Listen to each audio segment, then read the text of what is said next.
ദൈവനാമം മഹത്വപ്പെടുമാറാകട്ടെ. സമാധാന സന്ദേശത്തിലൂടെ എന്നെ ശ്രദ്ധിക്കുന്ന എല്ലാ പ്രിയപ്പെട്ടവർക്കും വീണ്ടും വരുന്നവനായ ക്രിസ്തുയേശുവിന്റെ നാമത്തിൽ എൻ്റെ സ്നേഹവന്ദനം. റോമാലേഖനം 6-ാം അധ്യായം അതിൻ്റെ 12-ാമത്തെ വാക്യം. ആകയാൽ പാപം നിങ്ങളുടെ മർത്യ ശരീരത്തിൽ അതിൻ്റെ മോഹങ്ങളെ അനുസരിക്കുമാറ് ഇനി വാഴരുത്.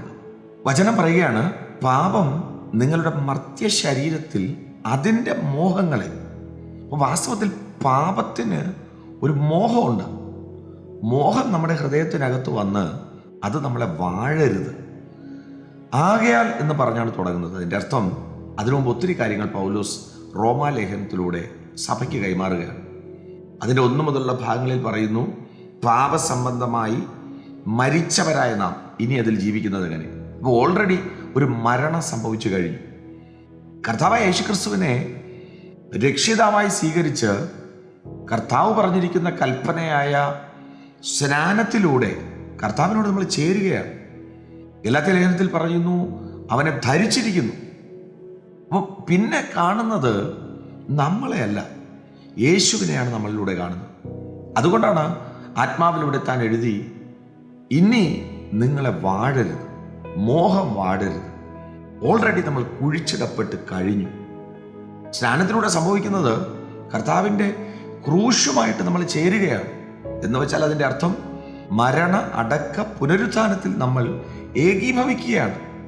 ഇനി നമ്മുടെ ജീവിതം ക്രിസ്തുവാണ്. വേറൊരു ഭാഗത്ത് പൗലോസ് പറയുന്നുണ്ട്, ഇനി നിങ്ങൾ കാണുന്നത് എന്നെയല്ല, നിങ്ങൾ എന്നിലൂടെ ക്രിസ്തുവിനെ കാണും. പ്രിയരെ, ഇവിടെ പറഞ്ഞിരിക്കുന്ന ഭാഗം നമ്മുടെ ജീവിതത്തിനകത്ത് മോഹം വന്ന് നമ്മളെ തകർക്കരുതെന്നല്ലേ. അപ്പോൾ തന്നെ നമ്മുടെ ജീവിതത്തിനകത്ത് ഓടി വരുന്ന കുറേ പാപങ്ങളുടെ ലിസ്റ്റുണ്ട്. ജീവിതത്തിനകത്ത് നമ്മൾ എഴുതി കുറിച്ച് വച്ചിരിക്കുന്ന പാപങ്ങളുടെ ലിസ്റ്റ് മാത്രമല്ല.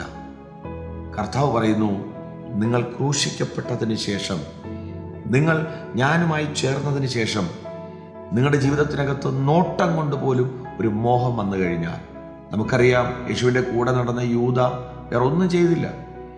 പുള്ളി കണ്ടത് പുരോഹിതന്മാരുടെ കയ്യിലിരുന്ന 30 വെള്ളിക്കാശിൻ്റെ ആ സഞ്ചിയാണ്. പുള്ളിയുടെ കണ്ണ് പതിച്ചത് ആ വെള്ളിക്കാശിരുന്ന സഞ്ചിയിലേക്കാണ്. തൻ്റെ മർത്യ ശരീരത്തിൽ ആ മോഹം തന്നെ വാണു, തന്നെ അത് കീഴടക്കി. സംഭവിച്ചത് നമുക്കറിയാലോ, തൻ്റെ ജീവിതം തന്നെ പരാജയപ്പെട്ടു പോയി. എന്നാൽ ഇവിടെ റോമാസഭയോട് പറയുമ്പോൾ, ഈ സന്ദേശം കേൾക്കുമ്പോൾ നമ്മോട് പറയുന്നു, മോഹങ്ങൾ വാഴരുത്.